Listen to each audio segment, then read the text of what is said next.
आतापर्यंत ठाकरे गट 50 खोके एकदम ओकेच्या घोषणा देऊन शिंदे गटाला डिवचायचा. पण आता मित्रपक्ष असलेल्या भाजपनेच शिंदे सेनेच्या कार्यकर्त्यांना अशा घोषणा देऊन डिवचलेलं आहे. पण नेमकं प्रकरण काय, घडलंय काय, सांगते. ही घोषणाबाजी नीट ऐका.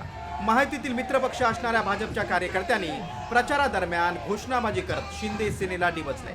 शिंदेच्या शिवसेनेच्या पूजा कांबळे आणि भाजपच्या शिल्पा केळुसकर यांच्या कार्यकर्त्यांचा प्रभागामध्ये प्रचार सुरू होता आणि प्रचारादरम्यान भाजप कार्यकर्ते आणि शिंदे सेनेचे कार्यकर्ते समोरासमोर आले आणि आल्यावर 50 खोके एकदम ओकेच्या घोषणा भाजपच्या कार्यकर्त्यांनी द्यायला सुरुवात केली. यावर घोषणा देणाऱ्या दत्ता केळुसकरांनी एक स्पष्टीकरण दिलंय.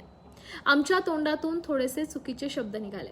त्यांनी जी प्रॉपर्टी जाहीर केली आहे त्यानुसार 50 खोके नाही तर 11 खोके एकदम ओके अशी घोषणा द्यायला हवी होती. त्यांची जंगम प्रॉपर्टी ही 11 कोटी आहे, ती कुठून आली? ही घोषणा फक्त आमचे मित्र रामदास कांबळे आणि त्यांच्या उमेदवार पत्नी यांच्यासाठी आहे.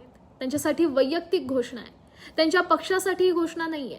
कारण माझं तिकीट त्यांनी चोरलंय आणि लोकांना दाखवलंय की त्यांचं तिकीट मी चोरलं.